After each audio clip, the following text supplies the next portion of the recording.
Hello everyone, welcome to PM IAS Star Learning Current Affairs News Analysis, and admissions are open for 2022-2023 batch, and these are all the new batch starting dates. And to check our achievements, you can check at www.pmias.in for the past 5 years. And there is a special batch for the working professionals, and the time is 8 a.m. to 10 a.m. and it is based on their personal request.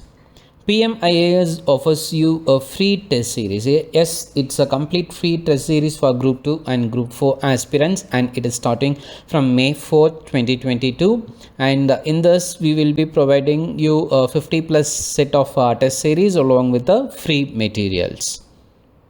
Let's get started with the April 23 to 25 news analysis, and the 4 important topics that we are going to discuss today are Arunachal Pradesh and Assam border disputes. The second topic for today's discussion is Earth Day, Niti Aayog's draft battery swapping policy, and Russia's new nuclear missile Sarmat.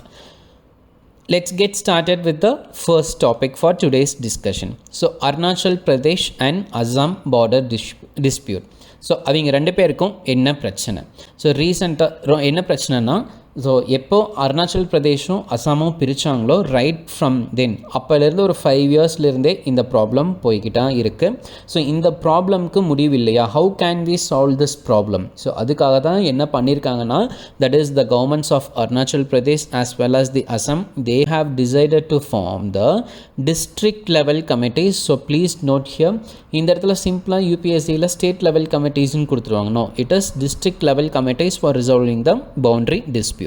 Okay, இந்த district level committees எதை base பண்ணி இந்த ப்ராப்ளமை solve பண்ண போகிறாங்க அப்படின்னா, historical perspective and அங்கே இருக்க based on the ethnic groups and பீப்புளோட மைண்ட் செட், அண்ட் அதை விட முக்கியமான என்னென்னா administrative convenience for the both states.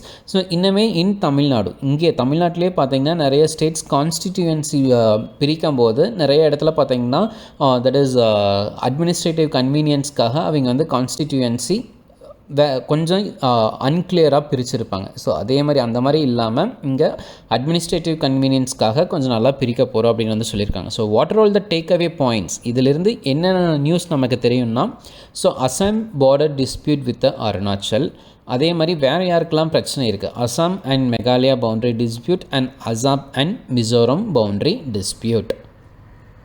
So Arunachal Pradesh along with the Assam border dispute. So Arunachal Pradesh அப்படின்னு பார்க்கும்போது 800 kilometers, it is a very very long boundary. And இது எப்படி பிரித்தாங்கன்னா, Arunachal Pradesh act 1986, அந்த ஆக்ட் படி 1987 நியூ ஸ்டேட் அருணாச்சல் பிரதேஷ் அப்படிங்கிறது உருவாச்சு. அண்ட் அதுக்கப்புறம் பார்த்திங்கன்னா 1992 ப்ராப்ளம் ஸ்டார்ட் ஆச்சுங்க. அன்னையிலேருந்து இன்னைக்கு வரைக்கும் there is a problem. And அது மட்டும் இல்லாமல் that is Assam's boundary dispute with the another neighbours, that is Nagaland and Arunachal. So இவங்களாம் வந்து என்ன, already this case is pending in the Supreme Court. Okay, so இப்படி பவுண்ட்ரி பிரிக்கும்போது எல்லா டைமுமே ப்ராப்ளம் வருமா அப்படின்னு பார்த்தீங்கன்னா, no, there is an exceptional cases. So அப்படி பார்க்கும்போது உத்தரகாண்ட் அண்ட் ஜார்க்கண்ட் வந்து புது ஸ்டேட்டாக க்ரியேட் பண்ணாங்க. அப்படி க்ரியேட் பண்ணும்போது உத்தரகாண்டுக்கும் ஜார்க்கண்டுக்கும் எந்த பிரச்சனையுமே வரல. But Mizoram, Arunachal and Nagaland, so இந்த மூணுமே தனித்தனி ஸ்டேட்ஸாக க்ரியேட் பண்ணும்போது எக்கச்சக்கமான பிரச்சனை. ஏன் அப்படின்னா அதோட regional territories. And for example, Assam வந்து இவ்வளோ பெருசு இருக்குது, எங்களை வந்து இப்படி பாதியாக பிரித்து எடுத்துகிட்டு போயிட்டீங்களே. அண்ட் எங்களோட ட்ரைப்ஸ், அங்கே மேஜர் ப்ராப்ளம் என்னென்னா tribes and tribal area, hilly terrains and development அப்படின்னு பார்த்தீங்கன்னா மெயின்லேண்ட் இந்தியா கம்பேர் பண்ணும்போது நார்த் ஈஸ்டர்ன் ஸ்டேட்ஸ் கொஞ்சம் பின்தங்கி இருக்காங்க. So these are all the collective reasons for this problems. So this is the Manipur, and see here you can check, that is the thing mentioned in the green color is Assam, and part B that is in yellow. So you can check, and these are the disputed territories. Next is about Assam-Meghalaya boundary dispute. So Meghalaya எங்கேருந்து வந்துச்சுன்னா அசாம்லேருந்து பிரித்து மெகாலயா உருவாக்கியிருக்காங்க. And இனிஷியலாக autonomous ஸ்டேட்டாக இருந்துச்சு. எப்போனா 1970 autonomous ஸ்டேட்டாக இருந்துச்சு. 1972 ஃபுல் ஃப்ளெட்ஜ் ஸ்டேட். அண்ட் இந்த ஆக்ட் படினா Assam reorganisation Meghalaya act of 1969. So இந்த இடத்துல நமக்கு what are the possible MCQs அப்படின்னு பார்த்தீங்கன்னா ஸ்டேட் ரீஆர்கனைசேஷன். ஸோ ஒரு க்ரோனாலஜிக்கல் ஆர்டர், எந்த ஸ்டேட் ஃபஸ்ட்டு ஸ்டேட்ஹுட் ஆச்சு, யூனியன் டெரிட்டரியிலேருந்து எந்த ஸ்டேட்ஸாக மாறுச்சு. And you can expect map based question. So the two possible questions from this news are, one is map based and another one is chronological order. And இதில் ஏன் மெகாலயா வந்து இன்னும் ப்ராப்ளமேட்டிக்காக இருக்காங்க அப்படின்னு பார்த்தீங்கன்னா they didn't accept this partition. So that is partition or bifurcation. ஏன் அப்படின்னா இது நீங்கள் எதை பேஸ் பண்ணி பிரிச்சிங்க? On the basis of the recommendations of 1951 committee. It is an outdated committee. அதனால் எங்களுக்கு அதுபடி நீங்கள் பிரித்தது வி ஆர் நாட் சாட்டிஸ்ஃபைட் அப்படின்னு வந்து சொல்கிறாங்க. பட் இதுக்கு அசாமோட கிளைம் என்ன சொல்கிறாங்க அப்படின்னா, பட் நீங்கள் வந்து இந்த மாதிரி சொல்கிறீங்கல்ல, அதுக்காக that is proper documents and உங்களோட எத்தனிசிட்டி கிளைம்க்கான ப்ரூஃப், பழைய ப்ரூஃப் ஏதாச்சும் வச்சுருக்கீங்களா? ஏன் இந்த ஏரியாஸில் உங்களோட கிளைமுக்கான ரீசன் என்ன, அதோட ஆதாரத்தோட ப்ரூவ் பண்ணுங்கள் அப்படின்னு சொல்லி Assam government is asking. So இதுதான் வந்து Assam and Meghalaya boundary dispute. So you can check. So this is Meghalaya and this is Assam and these are the West Khasi Hills and these are the disputed areas. Next is Assam and Mizo border dispute. So okay, so Mizoram borders exactly எங்கே Mizoram and Assam meet ஆகுதுன்னா பராக் வேலி அப்படின்னு சொல்லி அந்த இடத்துல தான் meet ஆகுது. And அதோட லென்த் அப்படின்னு பார்த்தீங்கன்னா 165 கிலோமீட்டர்ஸ். அண்ட் அதை விட ரொம்ப ரொம்ப முக்கியமான விஷயம் என்னென்னா both the states Mizo and Assam, so இந்த ரெண்டு ஸ்டேட்ஸுமே they are the neighbouring, that is both states are bordering the Bangladesh, that is they are having an international border. And இவங்களோட இஷ்யூ எப்போலேருந்து ஆரம்பிச்சதுன்னு பார்த்தீங்கன்னா எஸ் மெயினாக பிரிட்டிஷ் ரூலில் இருந்து, தட் இஸ் கலோனியல் எராவில் இருந்து start ஆச்சு. And அதுலேயும் இன்ஸ்பெசிஃபிக்காக இன்னும் உள்ளே போய் பார்த்தோம் அப்படின்னா எப்போலேருந்து ஆரம்பிச்சுன்னா inner line permit, that is ILP, இந்த ஸ்டேட்ஸ்குள்ளே வந்து உள்ளே வரணும்னா நீங்கள் இன்னர் லைன் பெர்மிட்டோட தான் உள்ளே வரணும். அண்ட் அது எதுக்காக கொண்டு வந்தாங்க அப்படின்னா பிரிட்டிஷோட அட்மினிஸ்ட்ரேட்டிவ் நீட்ஸ்க்காக கொண்டு வந்தாங்க. இப்போ கூட ரீசெண்டாக இன் தமிழ்நாடும் நார்த் இந்தியன் ஒர்க்கர்ஸோட இதை மைக்ரேஷனை கண்ட்ரோல் பண்ணுறதுக்காக இன்னர் லைன் பெர்மிட்ஸ் வேணும் அப்படின்னு சொல்லி ஒரு சில few political parties they have requested it. Okay, so Assam became a constituent state of India in 1950. Yes, and major problem என்னன்னா they have lost much of its territory to the newer states. நான் முன்னாடியே சொன்ன மாதிரி இதுதான் வந்து problem. And Mizoram granted the statehood in 1987 by the State of Mizoram Act 1986. So that is the takeaway points or the chronological order. எந்தெந்த states எந்தெந்த வருஷத்தில் union டெரிட்டரியாக இருந்து ஸ்டேட்ஹுட்ஸாக மாறினாங்க. ஸோ இதிலிருந்து you can expect few questions or else the borders. In the for example Assam is having or else Assam is sharing how many borders with what state. So அந்த மாதிரி questions you can expect. So very very important in perspective of geography or else map based questions. So these are the disputed territories in Mizo, Assam, Nagaland, Meghalaya and Manipur. Next is Assam-Nagaland border dispute. Yes, they are having a 500 kilometer boundary with Assam and that is Nagaland had attained the statehood at 1963. And எதுபடினா that is the Assam, Arunachal Pradesh, then that is Northeastern Frontier Agency. And இந்த statehood வந்ததிலிருந்துமே 1965 இருந்து that is ஒரு soon after the 2 years அப்பல இருந்தே there was a problem between Assam and Nagaland. Next topic for today's discussion is Earth Day. So every 22nd April that is every 22nd April அவங்க வந்து the Earth Day celebrate பண்ணிட்டு இருக்காங்க. And this year 22nd April 2022 is the 52nd anniversary of the Earth Day. And Earth Day எப்போலேருந்து celebrate பண்ணுறாங்கன்னா from 1970 இருந்து first எங்கே celebrate பண்ணாங்கன்னா United ஸ்டேட்ஸில் celebrate பண்ணுறாங்க. எதுக்காக அப்படின்னா தட் இஸ் 1969 சந்தா பார்பரா ஆயில் ஸ்பில். ஸோ இந்த இடத்துல ஒரு ஆயில் ஸ்பில் நடந்திருக்கு. அண்ட் தட் இஸ் எங்கேன்னா கடலில் நடந்திருக்கு. அதனால் என்ன ஆயிடுச்சுன்னா many sea birds, dolphins, seals and sea lions, so இந்த மாதிரி நிறையா marine orals aquatic organisms emissions ரொம்பவே அஃபெக்ட் ஆகிருக்கு. அண்ட் அப்போல இருந்து நம்ம வந்து ஒரு அவேர்னஸ் க்ரியேட் பண்ணணும் அப்படின்னு சொல்லிட்டு they started celebrating the Earth Day. And இவங்களோட மிஷன் என்ன அப்படின்னா diversify, educate and activate the environmental movement world wide. So environment that is நமக்கு எவ்வளோ இம்பார்ட்டன்ட் அப்படின்னு ஒரு அவேர்னஸ் க்ரியேட் பண்ணுறது தான் இதோட மெயின் மிஷன். அண்ட் இதுபடி இதோட சக்ஸஸ் எதவா பார்க்குறாங்க அப்படின்னா Paris agreement signed on Earth Day 2016. So கிட்டத்தட்ட பாருங்கள் 1970லேருந்து ஆரம்பிச்சு and because of the climatic change Paris agreement has been signed and அது வந்து எர்த் டே 2016 சைன் பண்ணியிருக்காங்க. அதுதான் இதோட கிரேட்டஸ்ட் அச்சீவ்மெண்ட். அண்ட் 2022ஓட தீம் என்ன அப்படின்னு பார்த்தீங்கன்னா இன்வெஸ்ட்மெண்ட் இன் அவர் பிளானட். இதுதான் நம்மளோட தீம். இது you can get this type of questions in MCQ. And United Nations என்ன பண்ணாங்கன்னா April 2022 as the international Mother Earth Day in 2009. And அது எதுக்காக அப்படின்னா that is the healthier our ecosystems are the healthier our people. So இதுதான் வந்து அவங்களோட concept. So நம்மளை சுற்றி இருக்கிறது எல்லாமே நல்லா இருந்தால் தான் நாமளும் நல்லா இருக்க முடியும்.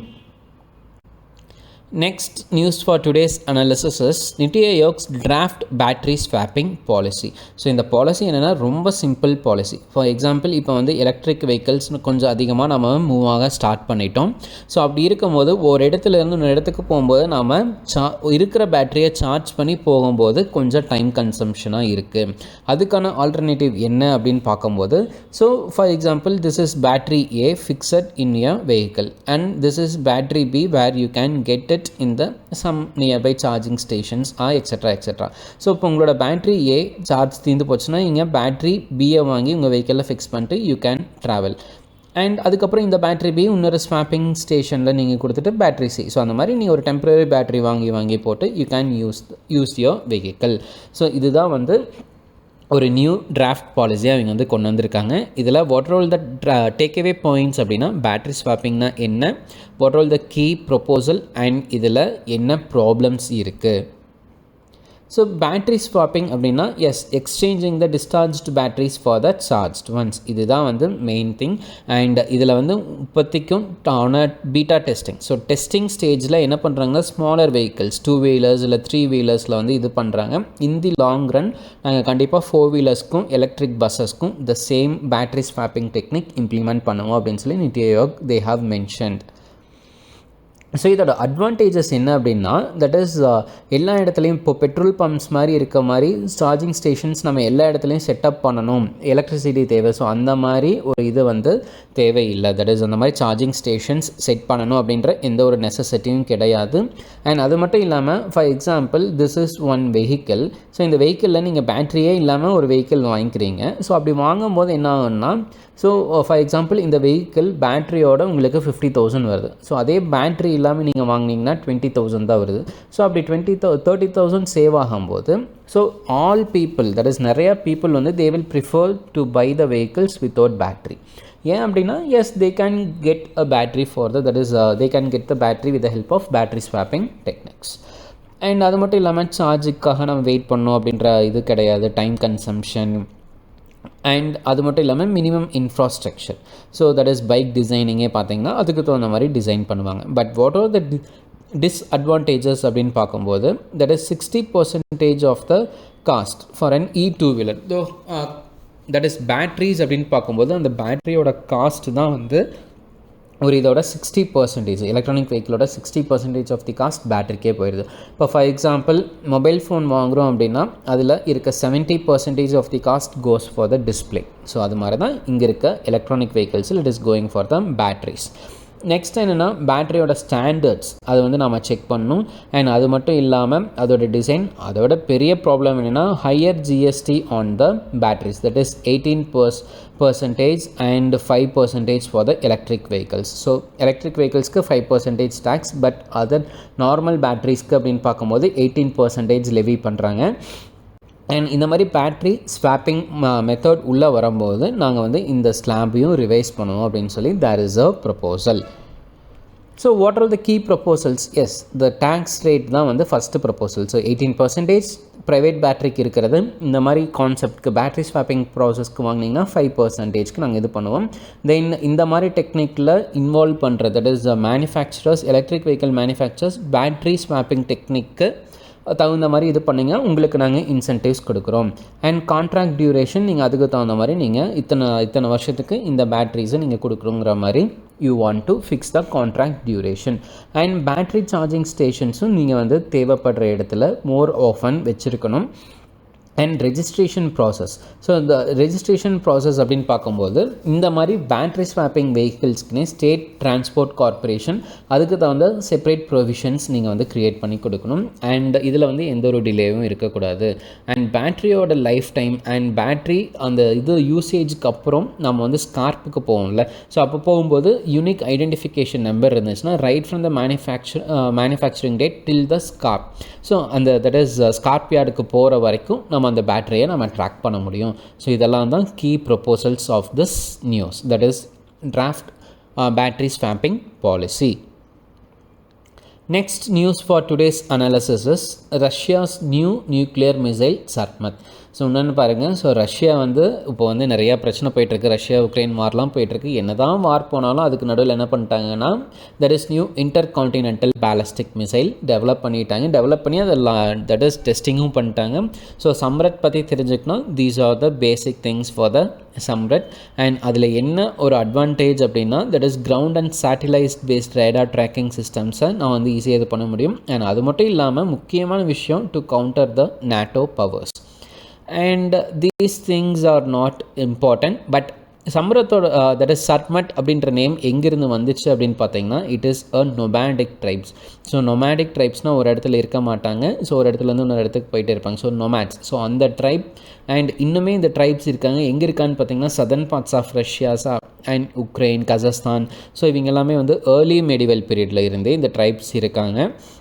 And Samrathoda that is Sarmatoda fueling system. So it is the first Russian missile which can carry the smaller hypersonic boost glide vehicles. Okay, fine. And adoda fueling system அப்படினு பாத்தீங்கன்னா it is still using the liquid fuel system. And US oda intercontinental ballistic missile அப்படினு பாத்தீங்கன்னா they are using the solid fuel systems. So இதுதான் அதுக்கான difference. And that is in case if you want any news analysis or else ஏதோ ஒரு டாபிக்ஸை discuss பண்ணணும், specific topics discuss பண்ணணும் அப்படின்னா please do mention in the comment section. We are ready to post you the that is topic based discussions and previous year questions இல்லை வேறு ஏதாச்சும் general discussions தேவைப்பட்டாலும் you can that is request us in the comment section.